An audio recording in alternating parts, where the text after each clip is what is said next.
સુખ, સમૃદ્ધિ અને સફળતા મેળવવા માટે માત્ર મહેનત જ નહીં, પરંતુ ગ્રહોની શુભ કૃપા પણ મહત્વની માનવામાં આવે છે. જ્યોતિષશાસ્ત્ર અનુસાર દરેક રાશિ પર કોઈને કોઈ ગ્રહનું વિશેષ પ્રભુત્વ હોય છે. જ્યારે તે ગ્રહ પ્રસન્ન હોય ત્યારે જીવનમાં પ્રગતિના નવા દ્વાર ખુલે છે, અને જો અશુભ અસર હોય તો અનેક પ્રકારની મુશ્કેલીઓનો સામનો કરવો પડે છે.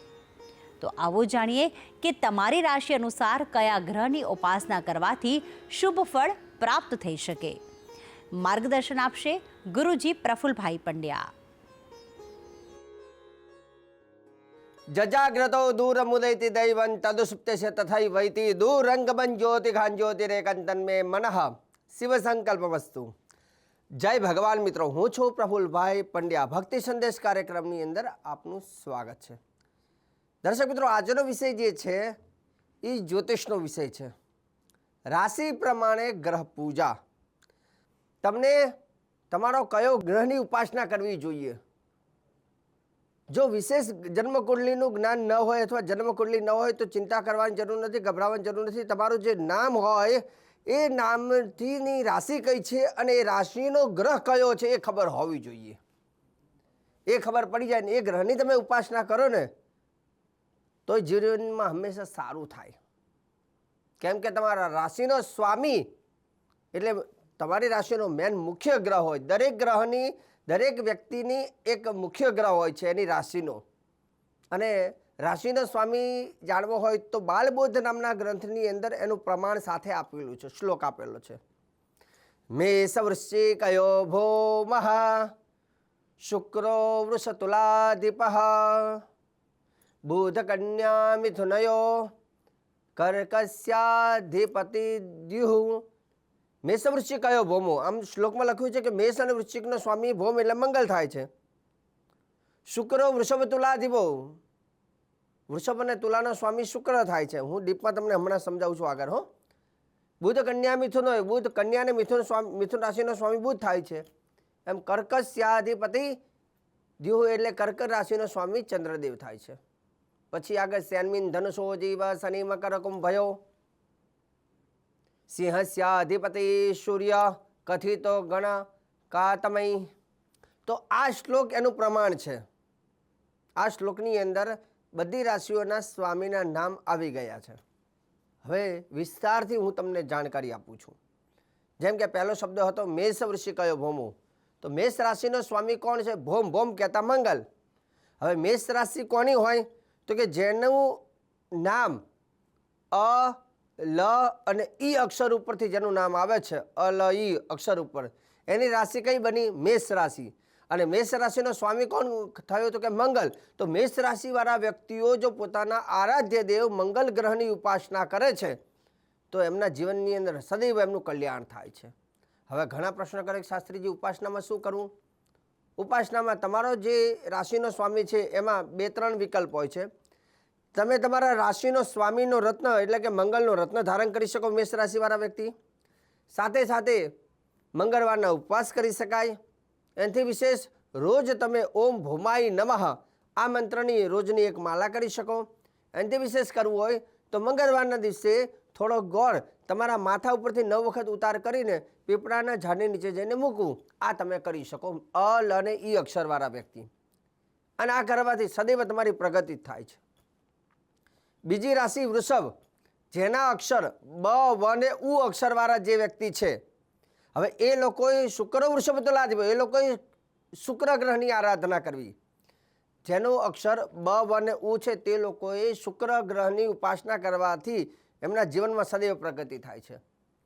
હવે વૃષભ રાશિવાળાએ શું કર્યું તો કે શુક્રનો ડાયમંડ રત્ન પહેરી શકાય, મોજોનાઇટ રત્ન પહેરી શકાય, ઓપલ નામનો રત્ન પહેરી શકાય. શુક્રવારના દિવસે ઉપવાસ કરી શકાય. ઓમ શુક્રાય નમઃ આ મંત્રની માળા કરી શકે. અથવા શુક્રવારના દિવસે કંઈક મીઠી વસ્તુ કે ગરપણવાળી વસ્તુ હોય તે એમને ખાસ કરીને કોઈ વૃક્ષની નીચે મૂકવાનું, કીડીઓને ખવડાવવાનું. મિથુન રાશિની વાત કરીએ. મિથુન રાશિ એટલે જેના અક્ષર ક, છ અને ઘ જે છે એવા વ્યક્તિ, બુધ કન્યા મિથુનયો, તેવા વ્યક્તિઓનો સ્વામી કોણ છે? જેના અક્ષર ક, છ અને ઘ છે એનો મિથુન રાશિ છે એનો સ્વામી છે બુધ.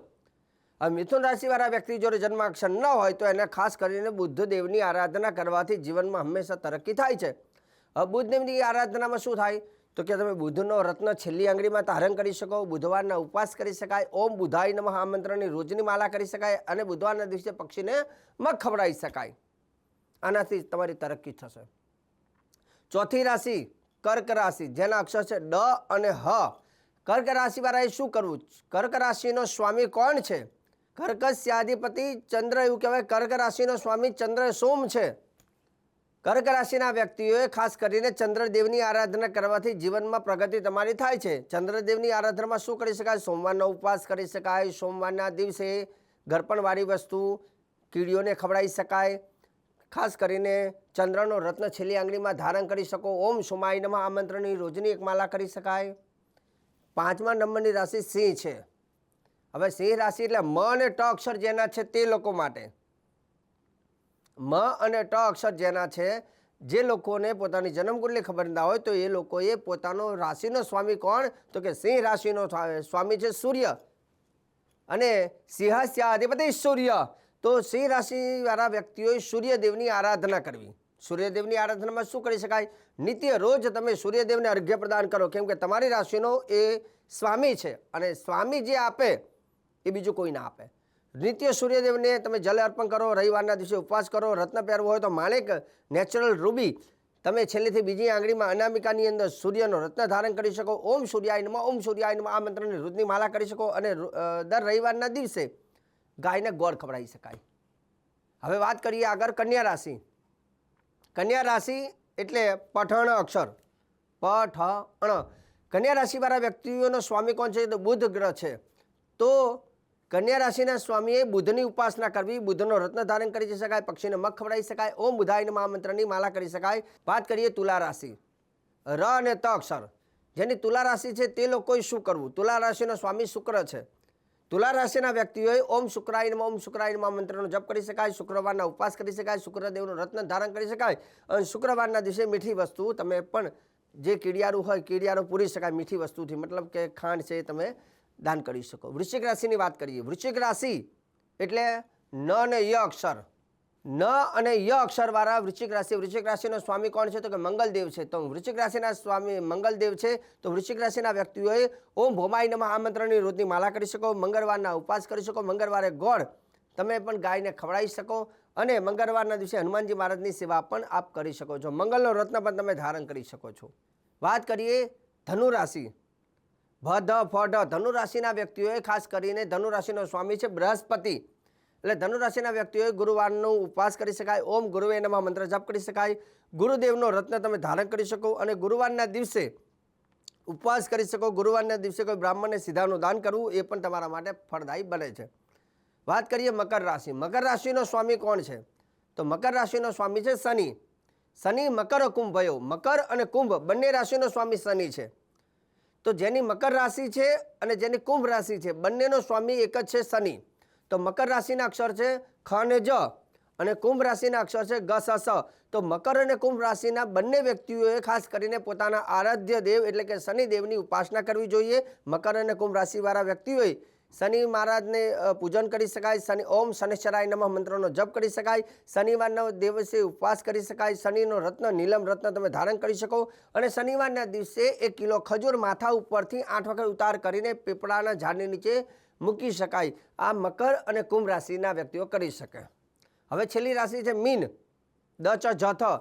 મીન રાશિના અક્ષર છે દ ચ જ થ. એના સ્વામી છે દેવગુરુ બૃહસ્પતિ. તો મીન રાશિના વ્યક્તિઓ પણ દેવગુરુ બૃહસ્પતિ આરાધના કરવી જોઈએ, જેમાં એ લોકો ગુરુવારનો ઉપવાસ કરી શકે, ઓમ ગુરુવે નમઃ મંત્રનો જપ કરી શકાય, ગુરુદેવનો રત્ન પોખરાજ રત્ન ધારણ કરી શકે અને ગુરુવારના દિવસે તમે કદલી ફરમ એટલે કે કેળા જે હોય એ જે નાના બાળકો અભ્યાસ કરતા હોય તે લોકોને ગુરુવારના દિવસે દાન કરવાથી પણ દેવગુરુ બૃહસ્પતિ તમારો બલવાન થાય છે. જે વ્યક્તિ પોતાની રાશિનો સ્વામી જે છે હોય એ સ્વામીનો રત્ન પહેરી શકે, ઉપવાસ કરી શકે, મંત્ર જપ કરી શકે અને એવું કરવાથી સદૈવ એ સ્વામીનો રત્ન તમને શુભ પરિણામ આપે છે. અને સ્વામીનો રત્ન પરિણામ આપે છે તો અન્ય કદાચ ગ્રહોની કદાચ તમને ખબર ન હોય તો પણ આ ગ્રહ તમારા જીવનમાં શુભ અને સારું સદૈવ કરતો રહે છે. દર્શક મિત્રો, આજે ખાસ કરીને ભક્તિ સંદેશ કાર્યક્રમની અંદર હું પ્રફુલ્લ પંડ્યા આજે તમને જ્યોતિષનો એક સરસ મજાના વિષય ઉપર વાત કરી છે અને આગળ પણ હું તમને આવા જ વિષયોની જાણકારી રોજે રોજ આપતો રહીશ, પરંતુ કાર્યક્રમ જોવાનું ચૂકતા રહી. મને આપી દો રજા. જય ભગવાન.